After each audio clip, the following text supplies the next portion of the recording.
Welcome to the Sports Entrepreneurs Podcast. I'm your host, Marcus Luer, and I'm excited to welcome Mr. Ricardo Ford, calling in from Atlanta, Georgia, in the United States. Good evening there, Ricardo. Welcome to the podcast. Hi, Marcus. How are you? Thank you for having me.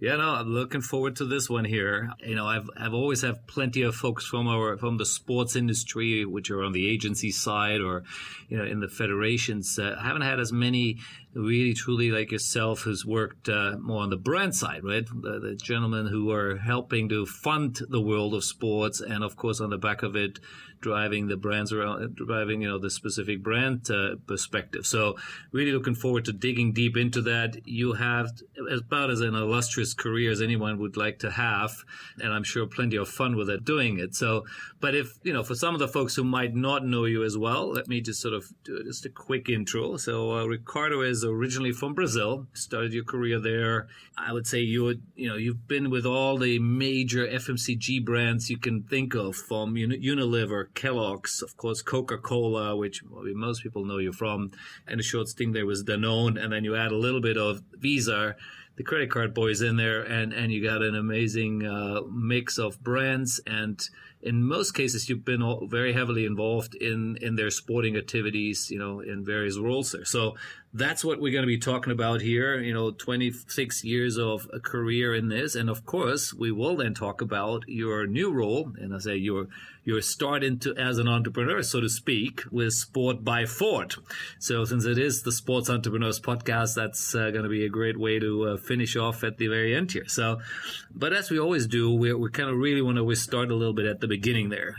As a young man coming out of university in Brazil, interesting enough, I think you were a civil engineer. How did you land up with Unilever there? Talk us through that, the first part of your career. It was a combination of luck and chance in general. I mean, Unilever had this big trainee program in Brazil. It was very popular, very hard. Every year they get 5,000 people applying for 20 spots. Wow. And for some reason they thought I should be one of them, and I joined Unilever right out of college, and initially to work on their logistics department.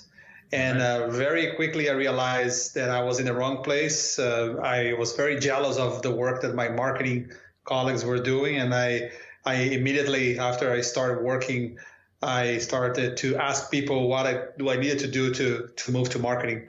And that was the beginning of my marketing career. Right, okay. So, but at university, you didn't study marketing, right? From a civil engineering degree, doesn't sound like there's any marketing there at all. No, not at all. Not at all. I went to the Escola Politécnica in Sao Paulo, which is a famous public school in Brazil, to study civil engineering. I thought I was going to be an engineer, but I realized, right half through my 5 years of study, that that wasn't for me. I had a lot of interest for other things that were not construction. I worked in construction for a few years as an intern in a couple of different projects. But I realized that wasn't something that I wanted to spend the rest of my life doing. So middle of my college time, I worked for other kinds of jobs. So I worked for Exxon in their aviation department. I worked for, at that time, Anderson Consulting, that later was rebranded to Accenture, as a consultant, or as an internship as a consultant. And when I finished college, I had two options. I was going to be hired by Anderson Consulting to become a consultant. And the other alternative was if I was accepted to work for Unilever, which happened. Fortunately, it happened. And that was an opportunity that I couldn't say no. Yeah, well, that got you into the world of marketing. I love it. And it's funny because, we all a lot of times don't end up necessarily with the job we thought. So I studied marketing, right? I did an MBA in marketing in the U.S., and I thought I would have your job. So I actually, public people asked me, I would have said, I think I'm going to be a marketing manager for Coca-Cola. And that I never got there. But I spent, similar, almost 3 decades now in the world of sports, just on a different side of the equation there. So, fun stories there. Now, again, as I said earlier, you are really been deep into the FMCG world.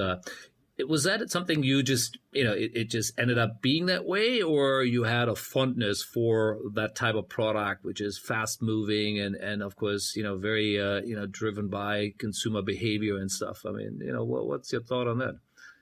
Well, 20 something years ago, that was the image that most, recent graduates had about marketing. Of course, the startup world didn't exist. Yep. Digital was a decade to become a reality.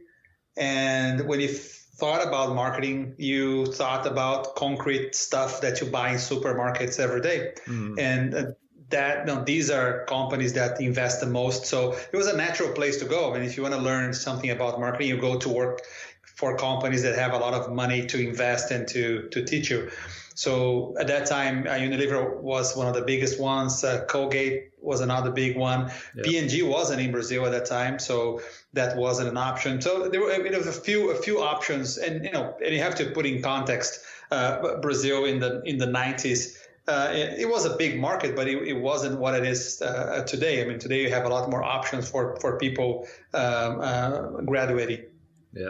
Yeah, no, absolutely. And as I've been to Brazil a few times, I was there for the World Cup as well. I've got some good friends there, and recently I had a fellow Brazilian on the call as well, talking about the world of football there. It's a fascinating market for sure. So you're coming from a very interesting place. But you obviously, so we did Unilever, Kellogg's. Let's jump a little bit ahead here and into your early days with the Coca-Cola brand. You didn't start with Coke, right? You started off with Sprite. I believe as a sort of senior brand manager, and this was in Brazil still at that time. This is so now we're in the early 2000s here, or late 1990. Again, share a little bit what is happening there in Brazil. It sounded like you had, you were doing a turnaround on Sprite. Maybe the brand wasn't doing as well. Bring us back to those moments.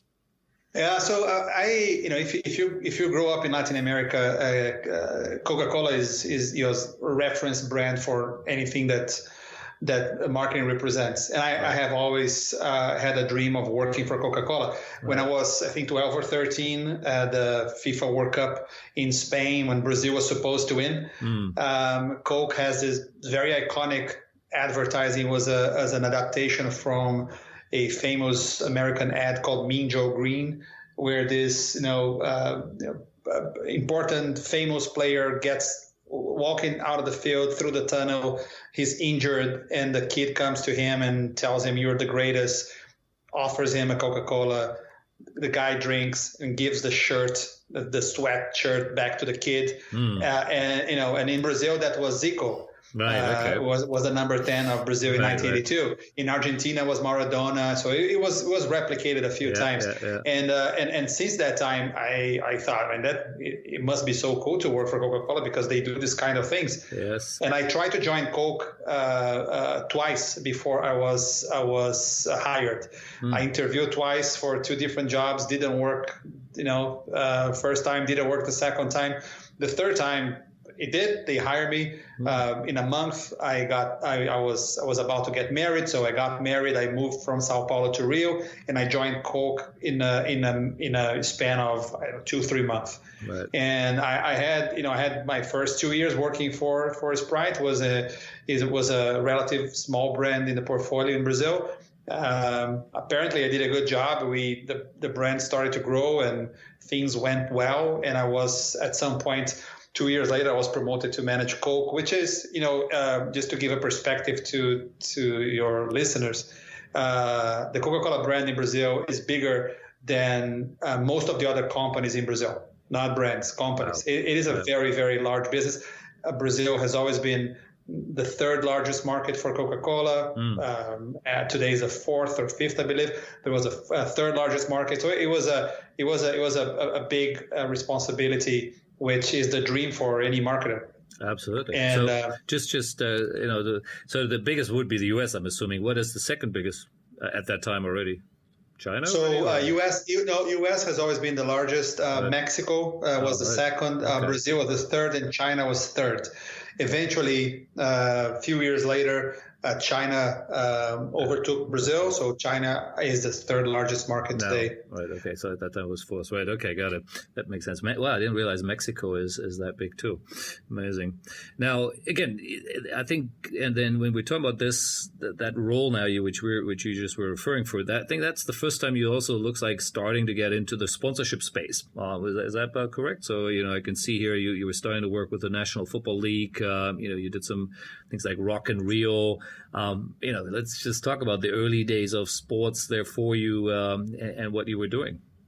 Yeah, so if you work for Coca-Cola, you'd be involved with sports and entertainment, regardless of the brand, because there is so much activity and so many things happening every day in every country that chances are you're going to be involved with one end or the other. Yeah. And Sprite had a long partnership with the NBA. There was some work with the NBA, but really when you move to work with the Coca-Cola brand, then you are exposed to everything else, because everything on football, on music, and later on esports and gaming, it happens primarily through Coca-Cola. So that's when you really start getting involved, and most of your work is figuring out how to tap into culture, and culture is heavily influenced by sports and entertainment to make the brand relevant. And Coke, is an icon of relevance, and it helps tell stories that influence society in Latin America, at least. So it is very visible. So everything that a brand like Coca-Cola does, and that's not the case for every country, but certainly in Latin America it is. So if you're managing Coca-Cola in Argentina or Brazil or Mexico, everything you do, becomes news. And it's discussed in nighttime shows, and it's debated by consumers, and so it's great because you have the opportunity to touch a lot of people with everything you do. And if you do it right, it has a great impact in the business and in the consumers. Yeah, no, absolutely. So I think that this also was sort of where you were involved in the 2006 World Cup, which obviously was in my home country in Germany. Oh, yes. Yes. Both of our teams didn't do that well there, unfortunately, but those things happen. Now, again, being involved in the World Cup, this is how my career started. 1994, I was involved in the FIFA World Cup in the U.S. Again, just coming out of university there and just being part of it. Again, I was working for ISL on the ground, so different role there. But it's just the world, in my mind, the most amazing event on the planet. So what was it exactly what we were doing with the World Cup? Where you were just, as I said, managing the campaign in Brazil, linked to the World Cup in Germany, or tell us a bit about it. Yeah, so in 2002, because of one of the projects that I led in Brazil, the domestic activation of the FIFA World Cup in Korea, Japan, I was invited to come to Atlanta to lead global entertainment. Right. And soon after I landed in Atlanta, they realized that being Brazilian, I should know something about football, and they moved me from entertainment to football. Yeah. And between 2003 and 2006, I was responsible for developing the global marketing activation of the FIFA World Cup for Coca-Cola. Oh, right. Okay. And what that means is you go from consumer research to briefing agencies to develop the campaign, to develop the consumer, the customer, the employee communication, everything that happens on site in the preparation for the FIFA World Cup. Coke traditionally has had a team in the host country, so there was a very good team in Germany from Coca-Cola Germany, and we were working with them to develop all the programs, the design that went into the packaging, around the world, and so on and so forth. So during that time, during this 3-4 years, I was dedicated to thinking about marketing for football. So that was my first experience full time with sports. I worked with a lot with FIFA. I worked a lot with UEFA at that time, a lot of national teams and clubs and players. And the project ended after the FIFA World Cup. Of course, the project ended, and as with everybody else at Coke, I was expected to move to my next job. But the FIFA World Cup in Germany was a big success for Coca-Cola. It was a big success, period. For Coca-Cola was a big success too. I mean, the impact on the business was great. We had over 150 countries promoting the event, which was responsible for a good chunk of the increase in sales during that period of time. And it was a great project. It was a lot of fun.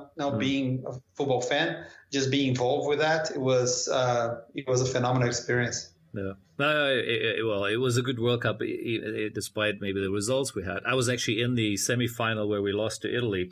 I was in the stadium, so I do have vivid memories of it. Now, let's talk marketing a little bit here.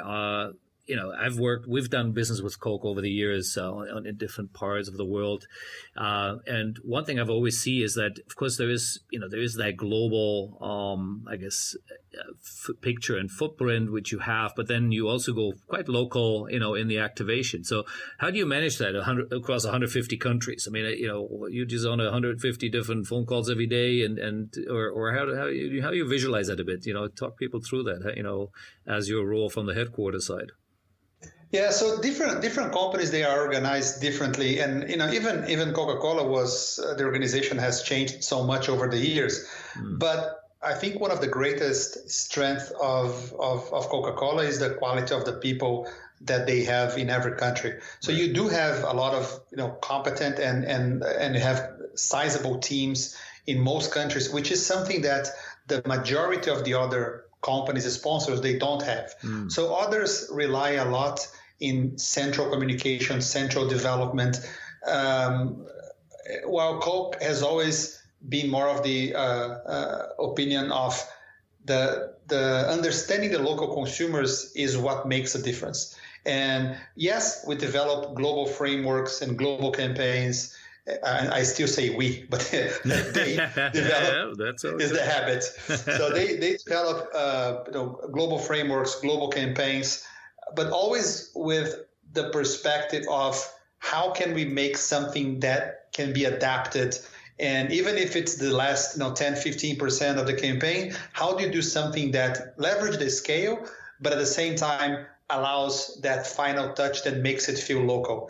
And that makes a big difference in terms of relevance. Yeah. And the success of the campaigns rely heavily on this balance of being global, leverage the scale, but feeling like it was developed truly locally relevant. Absolutely. And if I also, again, what I've heard at least, maybe you can confirm this, is that in terms of the marketing, the spend, let's say whatever money is being paid to FIFA in this example here now, it is sort of shared to cross marketing budgets around the world, right? It's not just headquarter writes a big check and then everyone else uses their money for activation. Is that sort of correct? There's a sort of global allocation. I cannot speak on the details of how they manage the budgets. But one of the things that I can say is because the local teams understand the market like nobody else, they make a lot of the decisions on how to tell the stories about each of the campaigns. Okay. So in every country there's someone, a marketing manager, deciding how to tell that story that might have been crafted globally. Yeah, makes sense. Now, then, interesting enough, obviously, coming out of the successful World Cup campaign here, you ended up in India, from the looks of it here, right? For a couple of years as marketing vice president for the Indian and Southwestern Asia, so let's call it the Indian subcontinent region, really, to some degree, right? Now, that must have been an interesting move. Where were you based out of at that time? Well, I had a stint in Brazil before going to India. So when the FIFA World Cup ended in 2006, I made one of the biggest mistakes of my career, because I thought that a career in sports was not something that would be very fruitful. Okay. And I thought that in order to grow in any company, I had to be a marketer, and I wanted to be a CMO in some company, at Coke preferably, but in some other company. So I left the work on sports and moved back to Brazil, and I managed the soft drinks portfolio there for 3 years. in 2009, I was promoted to go to India to manage the marketing department, and it was at the time I was based in New Delhi, and the Coca-Cola India was responsible for managing India and another 6-7 countries around India. And I moved with my family in 2009, and we spent 2 years working there, living in New Delhi. A great experience. Coca-Cola India is an incredible operation. It's very complex, very different. I mean, India and Brazil, they have a lot in common. But they are very different in different ways. So Brazil and India are a big mess, but they are different in the way they are messy. Okay. So it was a time that I had a chance to learn a lot working with the local team and experience different challenges in marketing that I would never have been exposed to if I were somewhere else. So it was great time, 2 years in India, and then in 2011, I was tired. I thought it was a good time to do something else. I had been working for Coca-Cola for almost 12 years, right. And I wanted to do something different.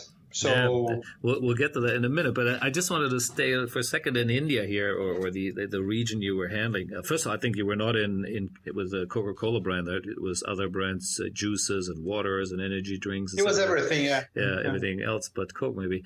Now, again, when you talk about India being obviously such a different market, also from a sporting point of view, right? It's all about cricket there, and not football necessarily.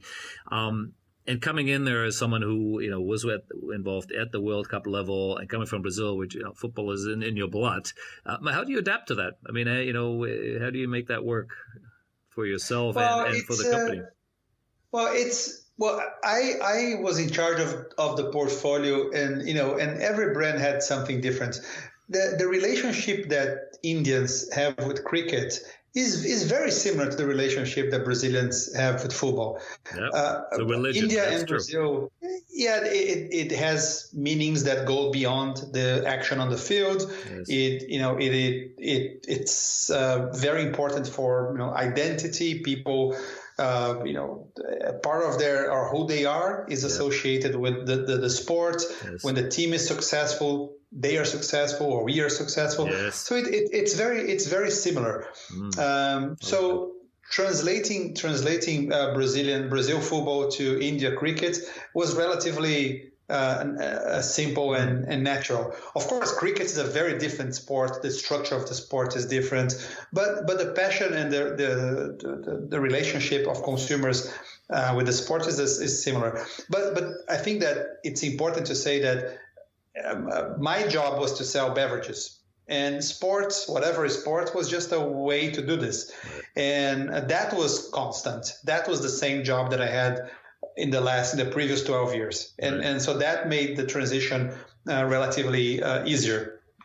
That makes sense. I like the parallel. It makes complete sense. Now, again, maybe do you have any particular campaign you remember from that period of time there in India which really stands out, where you go and you drove this, or were you proud of? Isaac, you have any interesting example there? Oh, I mean, there are a lot of things that we did. I mean, one of the reasons why they brought me to India was because the Coca-Cola brand was underdeveloped in India, and they wanted someone who had experience with the Coca-Cola brand. So Latin America is a natural source of talent. So one of my main jobs in India was to help rethink Coca-Cola, and we did a lot of work to reconnect Coca-Cola with young consumers, a lot of work on distribution of the product, communication, and the brand since now back in 2010, it started to grow, and it has been in a growth trajectory ever since. So, having this, I was part of the beginning of this process. A lot of good people came after me, but the project was right and continued to be in the market. Today, one of my very good friends has my job in India. Is someone that worked with me when I was in India. I expatriated him to Atlanta, and then he went back to India now to take the job that I had once. And he continues to do what we started 10 years ago. So that's very rewarding. Yeah, I like that. Nice. So now let's come to, so you had this sort of, you need a little break from your Coca-Cola buddies here, and you ended up in Danone, which, again, another huge brand, of course, as global marketing director. It really was just a reasonably short stint there. Where were you based at that time? What was which part of the world were that? Yeah, so I was in Paris, In Paris, okay. when at the end of 2011, I had two job offers. I had one job offer to go to Visa in San Francisco, and I had one job offer to go to Paris with Danone. And at that time, the Danone offer was great. Brazil is a great market for Danone. I grew up with their products. I like the company. I like the culture of the company. A lot of good people, friends that work there. So when I had the opportunity, I thought it was a great place to be. And I was excited to move. I was one of their 3 global marketing directors. I moved my family from New Delhi to Paris. Actually, if you ask my wife, she'll say, it was not a great move because I left then back in India for 4 months until the end of the school year. Then they moved to meet me right before summer, and we were there for just a year. And looking back, I think it was not a mistake, but it was just a miscalculation. I thought the job was going to be very different.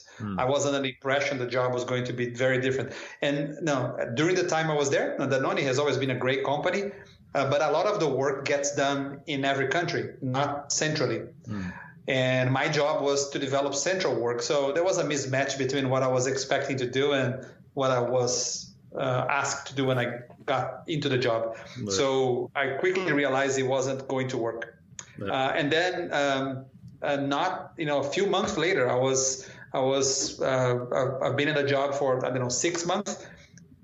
Visa came and started talking to me again. They changed the job that they offered me before. They added new things, and they made the job a lot more interesting than it was a year before. Right. And then at the end of the year, everything was more or less decided that I was going to take this job. And on the day that I completed my first year with Danone, I left the company. Right. Yeah, I saw that here. And again, if I look again at Visa here, obviously, you're straight back into the world of sports, right? Visa is a huge player in sports marketing around the world, similar to Coke, almost. Plenty of parallels. So that would, and I'm assuming this is sort of where you're bringing now your experience, what you've done with Coca-Cola there into the world of Visa. But it is very different products, right? I mean, we're talking about not what happens in a grocery shop or at a convenience shop, but, it's all about transaction, wrapping out your cart there. So what was the big difference between Visa and Coke, the approach to sponsorship and activation here? There are more similarities than differences when it comes to the sponsorships, because the role that the sponsorships have had for Visa for decades has always been to offer value, create value to offer to clients. Instead of retailers, they are banks, and build relevance and love for the brand. So in that sense, it was very similar to the work that I did for Coca-Cola. Luckily, they had an incredible product team and brand teams, and I learned from them about the products and how people relate and use payments. And I brought my experience from the sponsorship and communication side. The job that I had at Visa when I joined them was to manage the communications and the sponsorships. And they were merging 2 teams at a time. I did this work. I reorganized the work. And those were the years. I joined Visa in early 2012. And that was the beginning of the preparation for the FIFA Confederations Cup in 2013, FIFA World Cup 2014, and the Olympic Games, all in Brazil. So having a Brazilian doing the job had an extra value for them and made things a little bit easier when it came to understanding and working with the organizers in Brazil. Yeah. And where were you based at that time? So you spent time? I was in the Bay Area. Visa is in San Francisco. At that time, they still have a large office, 20 minutes south of San Francisco in a place called Foster City. And I was based in Foster City. Right. But I mean, so, like you said, because you were working on the 2014 World Cup and 16 Olympics, I'm assuming you spent quite a bit of time back home too, right? In Brazil. Oh yeah, that was a treat. I mean, I was going to Brazil for work probably 4 or 5 times a year, and it was great because first I knew most of the people that were part of the organizing committees for the FIFA World Cup and the Olympics. So I was working with friends. I was representing a global brand, and Visa had a great team in Brazil, which made things even better to get the work done. Yeah. Well, I have plenty of fond memories of the World Cup, and I won't go there. But besides, you really want to talk about that? Well, we wanted. Let's talk about that last game, and we don't talk about the game before that. Yes. And I was there, and I had a great time. I was in Rio, on the beach and so on, and. So yeah, I never made it there for the Olympics, unfortunately, but it was a fantastic event. But what was interesting is that, again, I've been to every football World Cup since 1994. So I've really been around the world watching the events, watching Germany. I was surprised, and I was first initially in Sao Paulo before I went to Rio. Then the actually somewhat lack of atmosphere during the event. And you would think, when you think of Brazil, of course, in football, everyone sees the pictures of the colors, but there was very little atmosphere in Sao Paulo, in my feeling. Maybe it's just because the city is so large and so everything kind of gets, spread around. But what was your feeling there? Did you sense that as well, that there was something missing, or? Yeah. So Sao Paulo, any event in Sao Paulo can be hidden in the mass of the city because it's so big and there's so much going on every day. Of course, the World Cup is a big event, but it's the equivalent of a couple of years ago, the Super Bowl was in New York, right? And you walk in Manhattan and you see absolutely nothing about the Super Bowl that is happening in that afternoon. So it's the same thing. Okay. But I don't think São Paulo was a good representation of the spirit of the FIFA World Cup. I'm from São Paulo, so I'm comfortable speaking about that. But if you were in Rio or if you were in any of the other host cities, that was the only thing that people were talking about and thinking about during that month, and it was a very different spirit. Yeah, no, I agree. Rio was very different, and I love, of course, being there on the Copacabana. So, and that's unfortunately we started in Sao Paulo, and I'm thinking, where's the World Cup? And of course there's some safety issues there, right? So people were saying don't necessarily go to the outdoor event and so on. So it was an interesting initial experience there, that's for sure.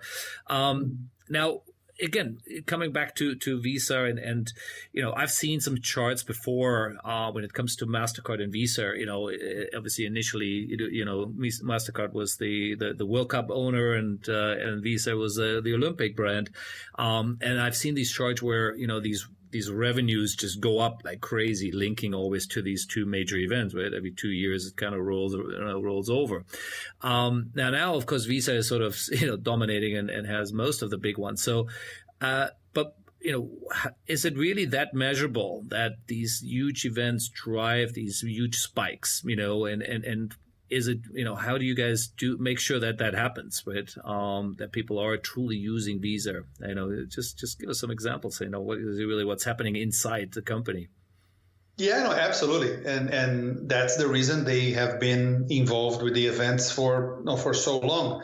So Visa has been a sponsor of the Olympic Games since 1988, and has been a sponsor of the FIFA World Cup since South Africa in 2010. Yeah.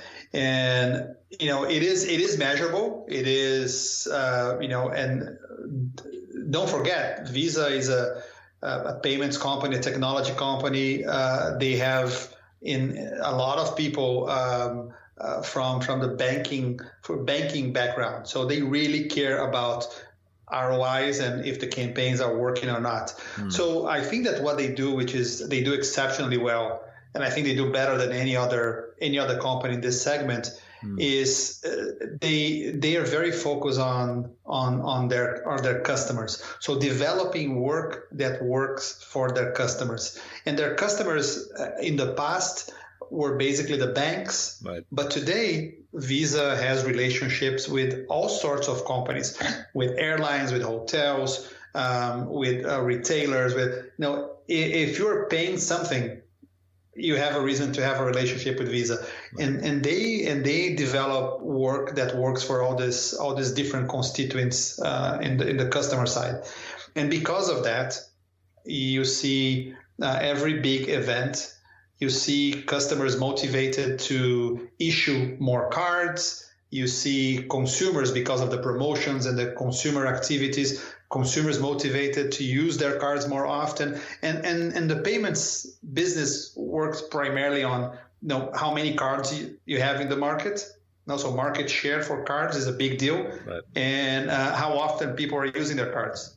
Because they make money on the transactions, right? So they're, every time that money flows in the pipelines, they make money. So it's very important. And you, me, and everybody else, we have a bunch of cards in our wallets. And it's important that your Visa card is the first card that you pick when you're shopping. Yep. And the events help them big time. The Olympics, the FIFA World Cup, the NFL, all the work they do with the Major League Baseball, with the teams of Major League Baseball, with the teams of the NBA, so they have a lot of different sponsorships, athletes that allow them to be the preferred card, and that's why they have such a important position in the market. Mm. No, I agree. I do think that around those times when these big events coming up, I do check that my Visa is still running, or in the past if I didn't have one, So I was a bit loyal to MasterCard, and again, it had something to do with the World Cup, right? Because for years MasterCard was the World Cup brand, right, versus Visa, obviously coming in later.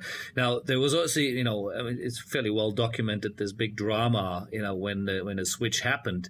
I think that was before your time, right? You were not at Visa at that time, right? Or correct. I can't remember when the years exactly now when all this sort of blew up there.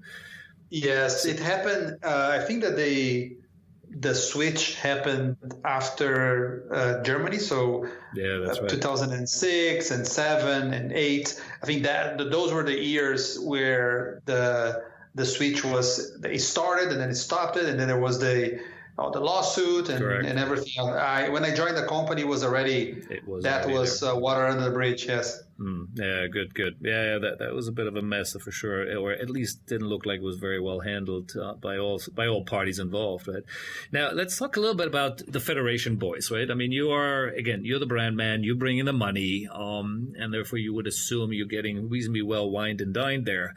How is that relationship? Are you you telling them sort of really, here's what I need, and they jump, or talk about it.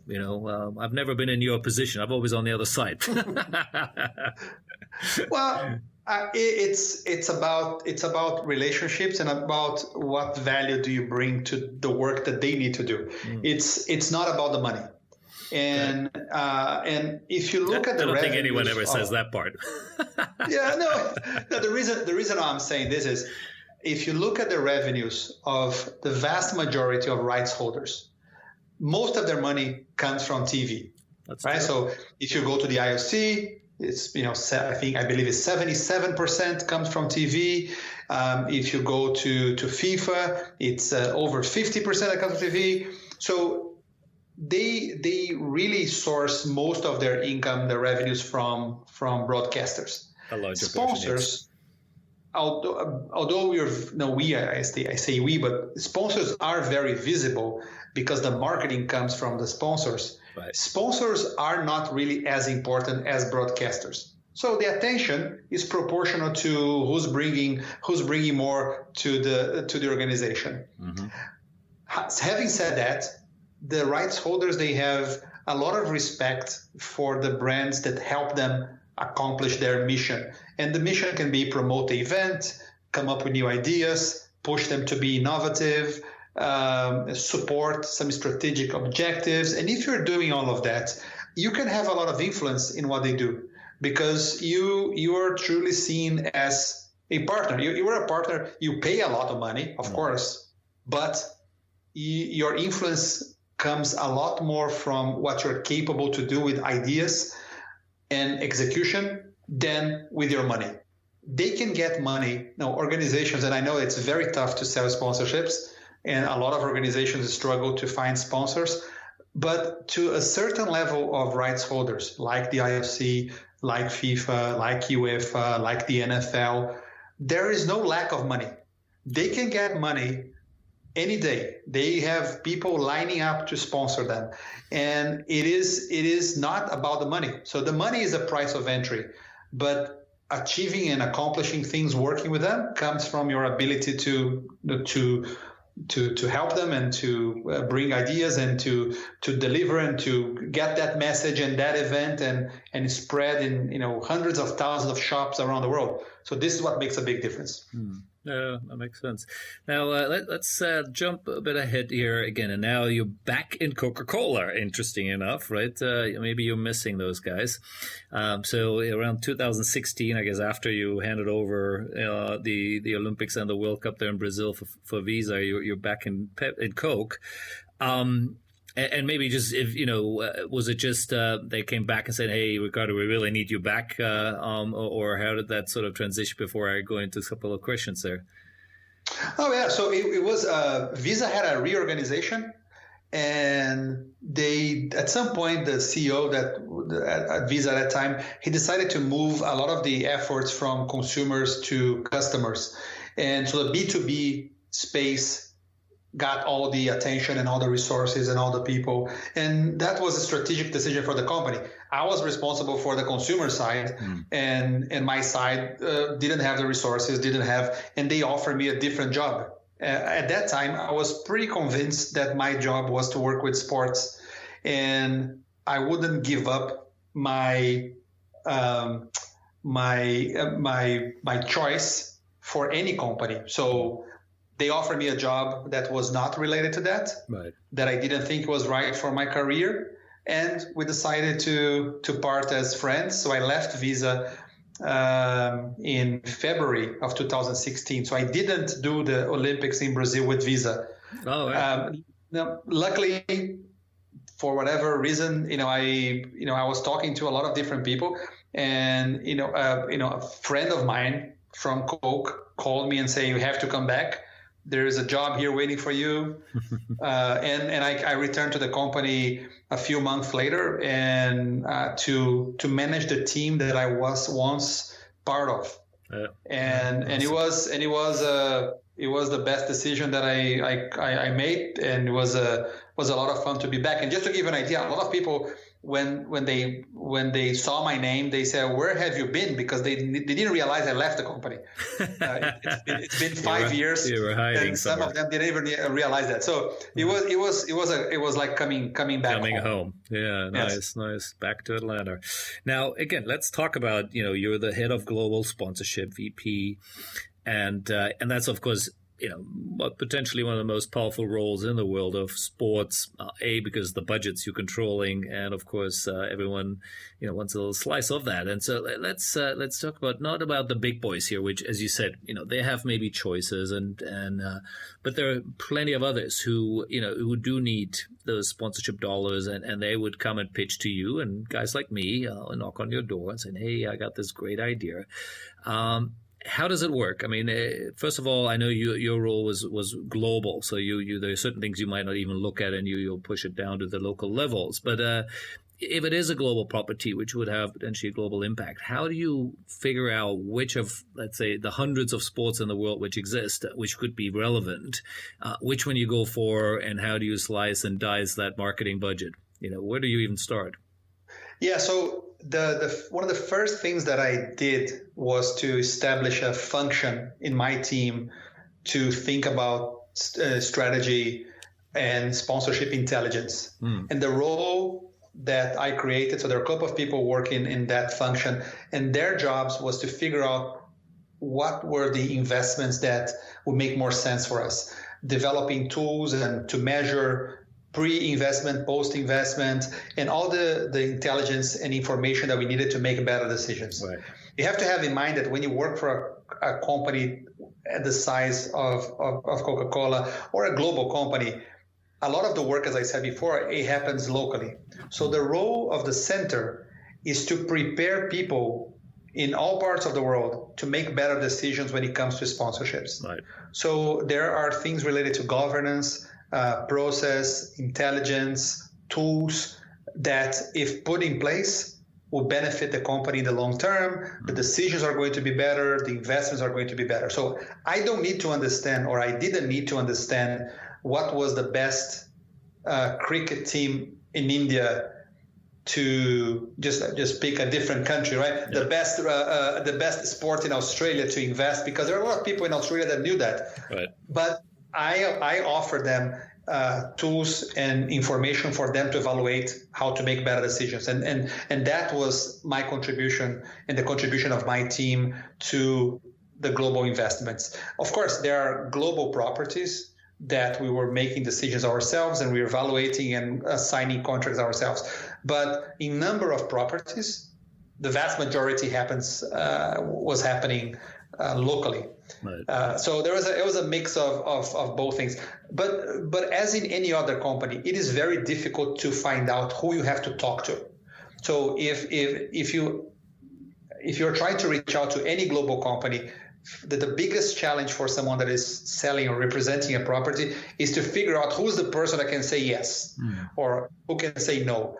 And because by principle, I have always opted to talk to everyone.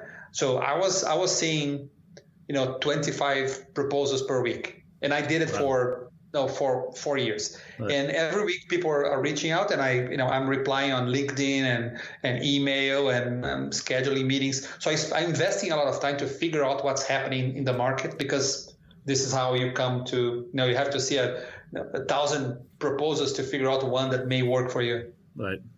And again, this is sort of the question. I mean, obviously, Coke is so well known for very specific, properties, whether it's the Olympics, World Cup, etc. How do you decide which will add value on top of these huge mega brands which you have, which of course only happen every few years? So you do need these more, I guess, yearly activities. I'm not sure Coke was ever in Formula One as an example, or so. How do you pick that? What's the sort of, again, is it thinking global, as in being, what is the biggest impact would be having again globally, or you look at particular blocks of regions? How does that work? No, you don't start with the property. You start with the problem, the business problem that you have. All right. So some problems, they require global solutions. Some other problems require regional solutions or local solutions. Yeah. So if you understand the problem that you have in the business, then sponsorships is one of the options to solve that problem.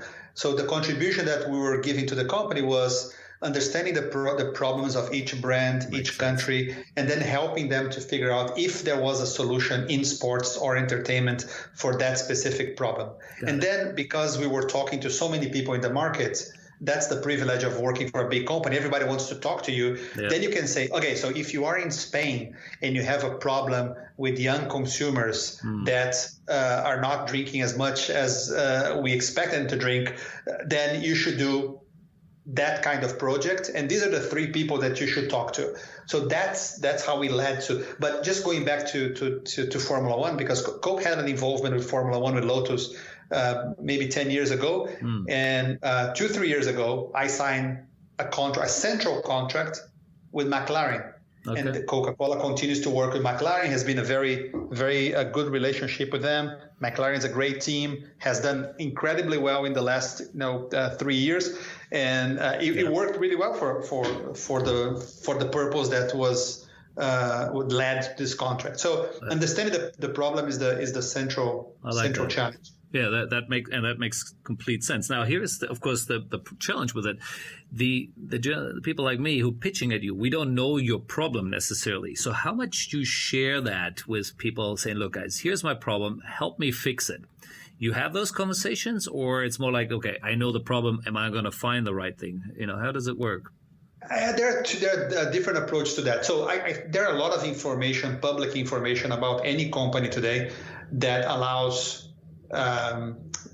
people representing properties to be informed about the problem. So if you take the filings of any company, the formal filing they have to do every year, and there are all the challenges and the watch outs for the company publicly stated there. So if you look at this document, which is public, you understand exactly what the company is trying to do, and that works for any company. If you want to sell something to Heineken, their filings have all the challenges that they have. So that is a good start even before you engage with the company.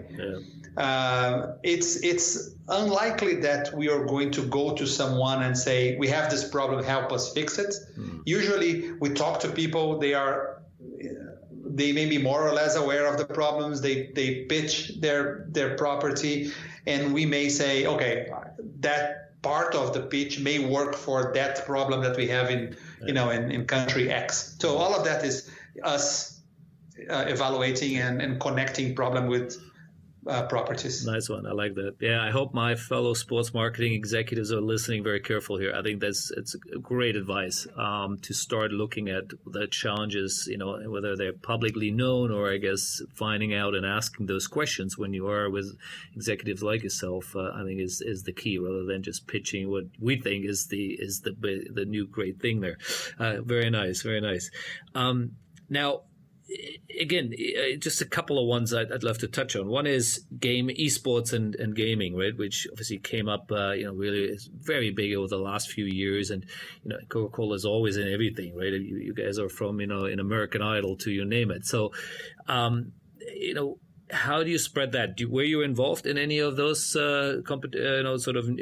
new involvements outside of the world of sports? Maybe you have a couple of examples there. Yes. So part of the job of my team was to deal with global entertainment, and global entertainment for us was a combination of film, so movies, music, and gaming. Right. And the way that the opportunities at gaming, they are very diverse, and there is a big fear of missing out in gaming. So a lot of companies are putting money. Throwing money at gaming, not knowing exactly what they need to do, right? And it's very chaotic and disorganized. So when you step back and you look at the world of gaming, more than esports is a subset of gaming. Yeah. When you look at gaming, there are a few different things that gaming can do for brands. So the first one is as a distribution channel, providing visibility. Yes. There's a large number of people watching gaming and watching people playing gaming, discussing gaming. So Twitch, big channel. So if you look at gaming as media, there's a huge opportunity there. Agree. The second one is when to build credibility with the core gamer. And in order to do this, working with publishers. So you can either be integrated in games. So like the EA FIFA is an example, or you can sponsor tournaments, or you can sponsor teams, and Coca-Cola does all of that. Right. So if you want to build credibility and authenticity with the core audience for games, there's a second path. And the third one is if you're willing to connect, if you want to connect to the very niche consumer that are the hardcore gamers, then you always have the option of working with influencers in the gaming space, which is another. So big brands, they do all of that.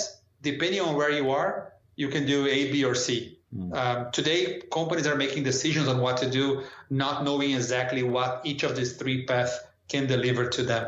Yeah, and I agree. I mean, we have a lot of those conversations. I would say, again, a couple of years ago it started. This is pre-COVID. that when we would go to brands and we'd start out, let's say, a sports pitch, they go, what do you have in esports, or what do you have in gaming, right? Probably most of them would always say esports first, because many people don't even understand the difference. So that has been a massive move. Now, how early has been Coca-Cola in it? When you were there over the last several years, and how much, when did that sort of shift started to really dramatically start to show up? Is it really that early, just the last few years, or Coca been in there for much longer?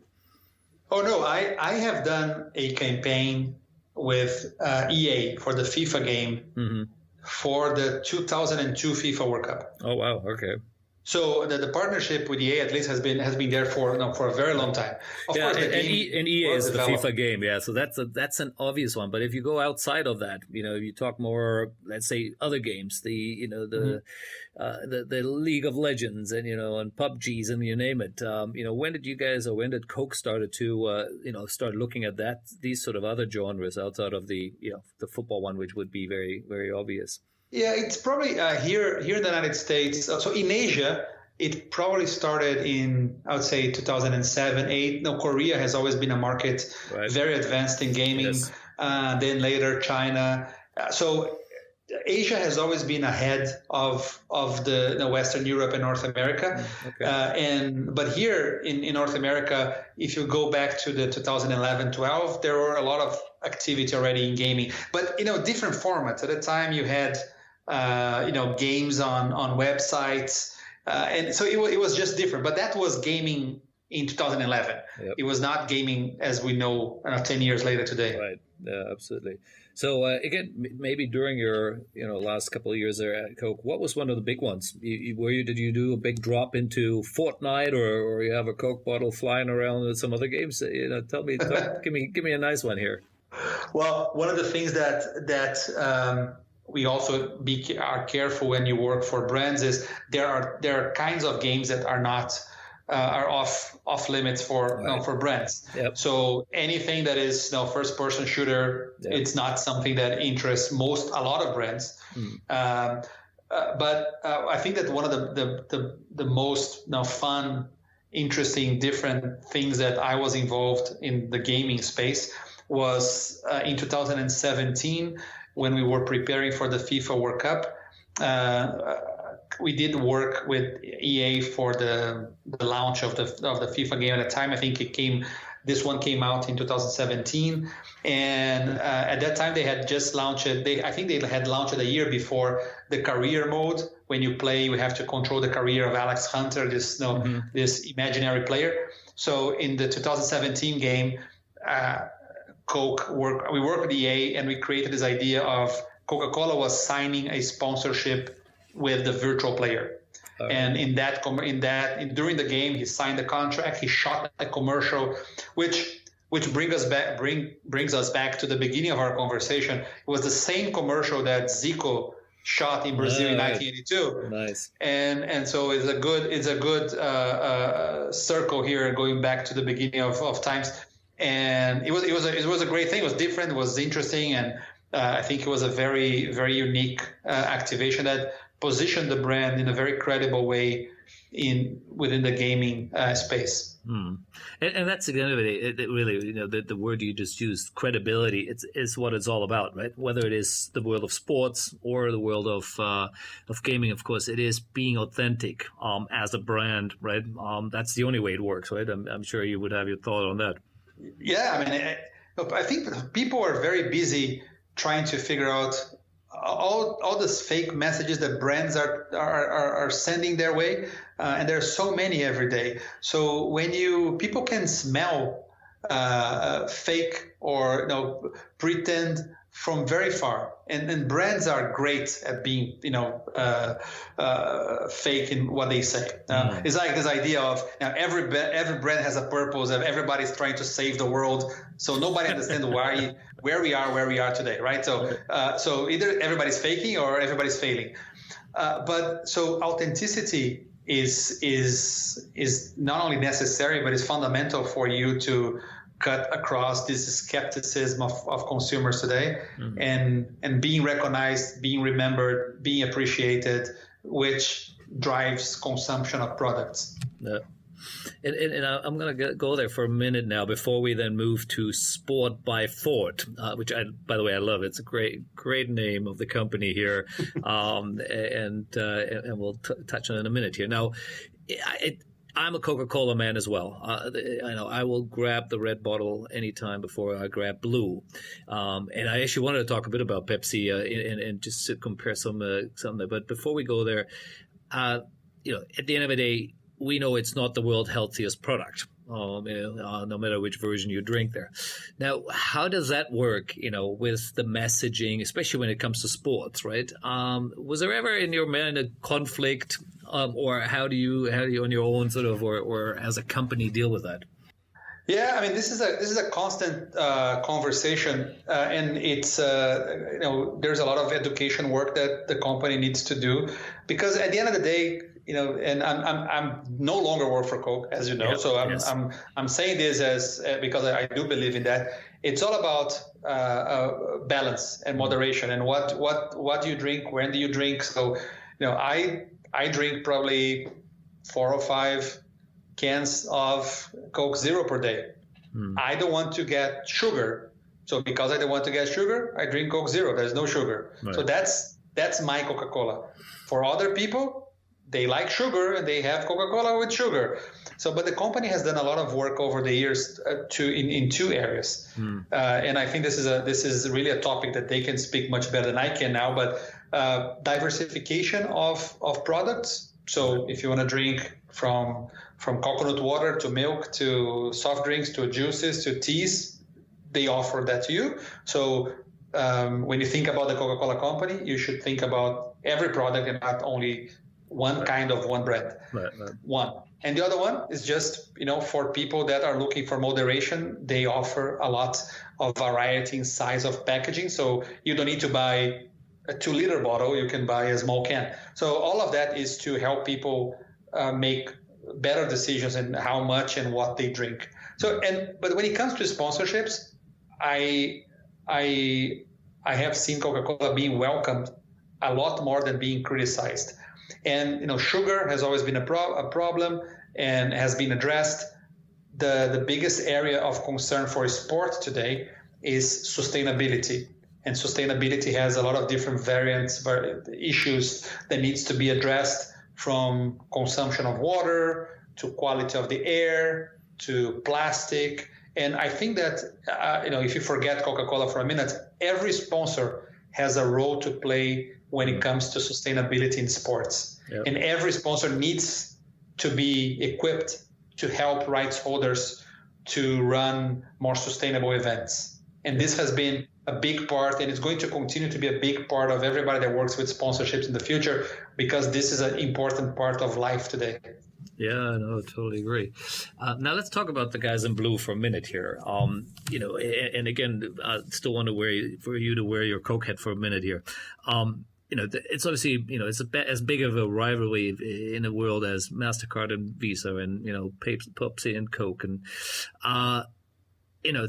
Pepsi, for what I recall, would have said for years or for decades, we're sort of still a bit outside of football and even outside of sports in most markets, right? There were more music focused in other areas, and then eventually decided, look, we can't just leave that up to Coke alone, and they started going after athletes and and creating their teams, etc. How was that relationship? Were you really competing, or you were just so focused on your own stuff that it really didn't matter what the other side was doing?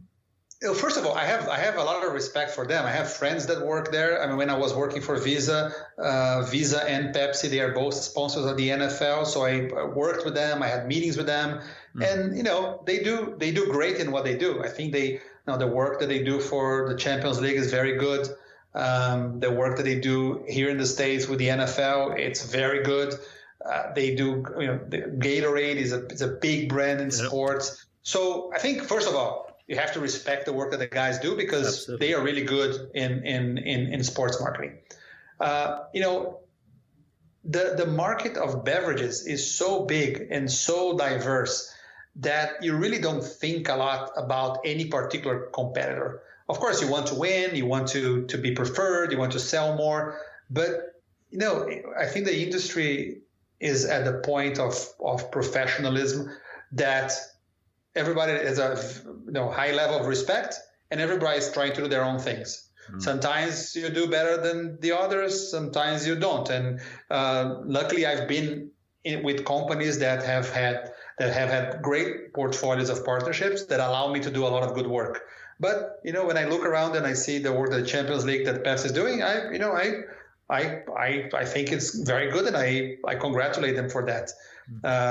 But there is enough for everyone to be entertained with and to entertain their customers and consumers. Good point.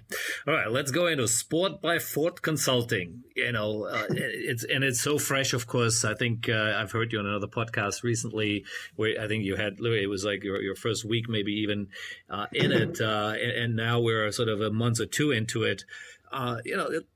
Tell us first of all, what is it really? Give us a bit your big vision, mission, your dream by coming out of now a 25-year career in what we just talked about, and what you're seeing you want to do now as an entrepreneur. It is the Sports Entrepreneurs Podcast at the end of the day, so let's talk about the entrepreneur side here.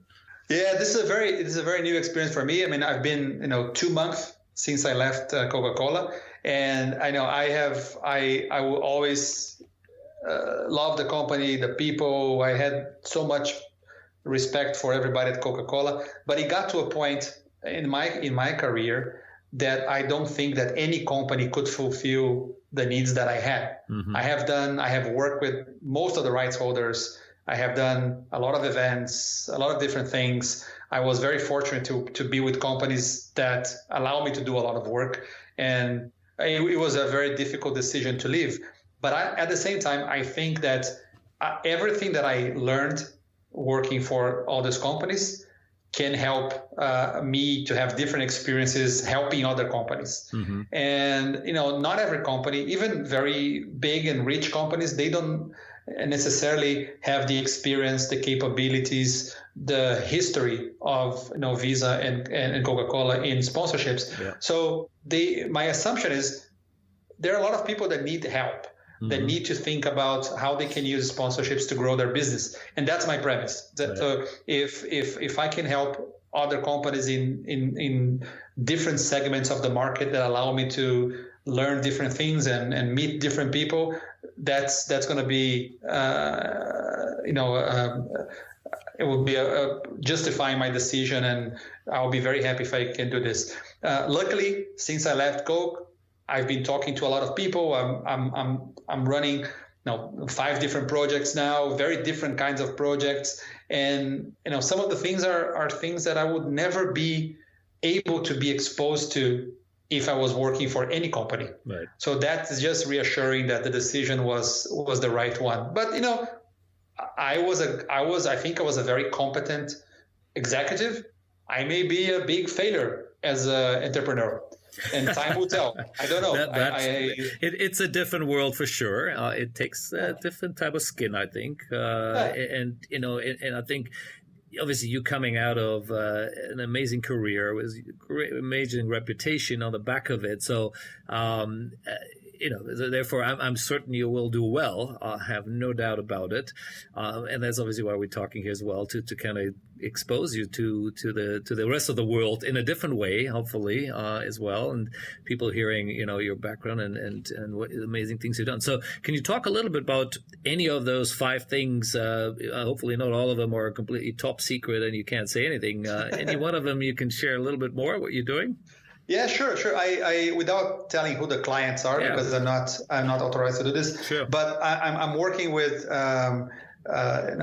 existing and future sponsors of global events. Okay. So these are people that either are interested to think about how they can evolve their partnerships, mm-hmm. or whether or not they should be partnering with these global events. Got it. So that's very close to what I was doing at Coca-Cola. Yeah. So that's very familiar. Very comfortable doing this. I learn about new industries, but the work is it's my core, right? So that's one part of work. There are other projects which are related to startups, mm-hmm. different sport tech startups that that they need to understand how brands, companies, sponsors think. So they invited me to either be advisor or board. So I'm doing this for a couple of companies too. Then there is another completely different kind of work, which is creating a marketing plan for a player, for a footballer, and how you treat a career of a player, of a footballer, as a brand. So what all the steps that you need to take to do this. So and you see, and then there is a project related to education, developing a curriculum for sponsorships for higher education. So these are all things that are, most of them are very different to what I was doing, but allow me to take my experience and share with the different group of people, different industries. So this is really interesting and cool. I'm working with investors and club owners that want to buy or sell football clubs. So this is the kind of thing that, it's a different challenge, but allows me to look back to what I've done and say, well, I can help you either find the right people or find the right resources or structure the thinking for you. And that's a lot of fun. Yeah, well, it sounds very diverse too. I love it. From sports tech to working with a footballer. That is cool, and this is sort of how my 25 years look like. There is always so many different facets of our industry, and I like doing that too. I like to dip my toes into different things. I'm pretty sure you're going to have a lot of fun with it. I'd love to hear one day who is that footballer. That sounds like a cool project. Is he Brazilian by any chance, or I cannot talk about it. Okay, I have a confidentiality agreement. Sorry. Fair enough. No, fair enough. I can't ask. Now, what left to for the last maybe a few minutes here. Talk about, of course, what's happening globally in a big way, and it's beyond gaming as well. It's really, of course, NFT, and I do see the crypto world is coming big time now into sports. You see sponsorship announcement all over the place. I think recently you had Crypto.com announcing a deal with Aston Martin, a buddy there. And I've having various conversations with other groups. Looking at it, and they of course either coming in purely from a sponsorship point of view, i.e. this looking for that brand exposure that sports gives them, or of course then how to integrate it, and NFTs and what the NBA have done was Dapper and etc. is of course just all over the place. So I'm sure somewhere in all the things you're doing, this would have come on your radar, and just love to hear your thoughts. Where do you see the connection there between brands, NFTs, and if you take something like Coke again, I mean, it would have iconic imagery and iconic, elements, which you could turn into an NFT potentially, right? What's your thought on that particular world? Yeah, that's possible. I mean, companies with long, interesting histories, like the Coca-Cola company, will always be can be in the game of content, because at the end of the day, NFTs are a different format for distributing content. Right. And as technology evolves and allows to do different things with different formats, there will be the next iteration of how do you distribute content in a way that's unique, it's different, and allows the content owners to monetize what they have, what they produce, who they are, and creating new forms of revenues for leagues, players, clubs, you name it. I think, if you think about the things that people care about in sports and entertainment first, this is where the big game is. Brands, some brands are more interesting than others. Not every brand can create content and NFTs in the NFT format that would attract people to spend money on it. Coca-Cola is one of the few brands that would do it, that could do it. Yeah. But in general, I think that the interest of most people lies with their passions for sports and entertainment. No. So have you done any work in this space yet, or you looked at it, or you've had some conversations with any of the crypto guys here, or? Yes, I have. I have had conversations with people involved with it, but with the purpose for me is more to learn what people that are dealing with this are doing, are thinking, and just to be more educated in no, not in NFT specifically, but if you just take cryptocurrencies, blockchain, NFTs, all of that, these are things which are alien if you work for a beverage company.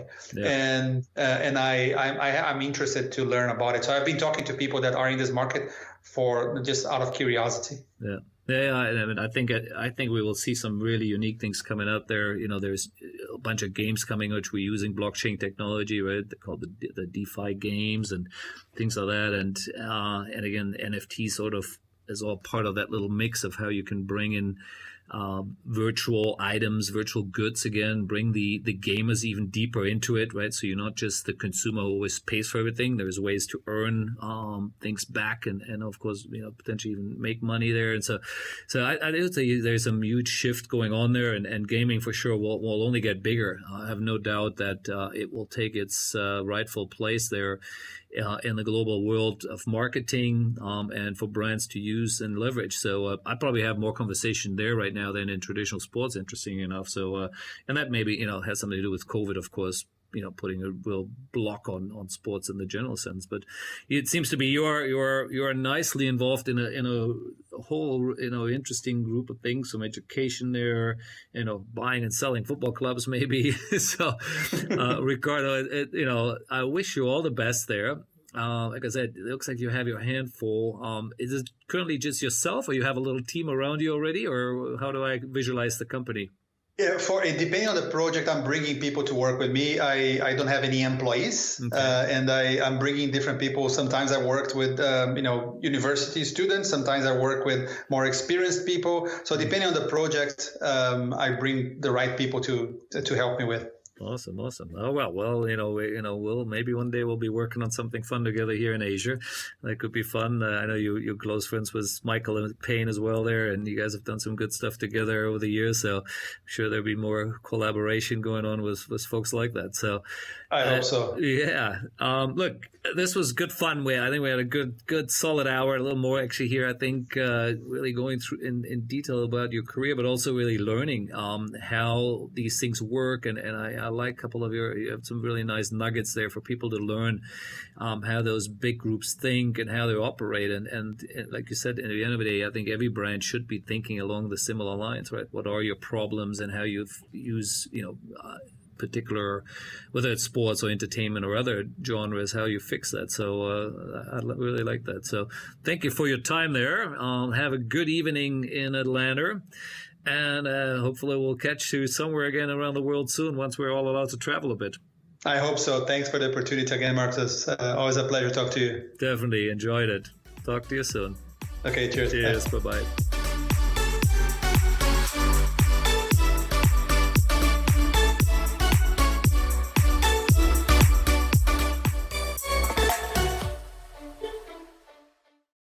The Sports Entrepreneurs by Marcus Luer podcasts are a collection of interviews and stories. All content in this podcast is the copyright of Marcus Luer.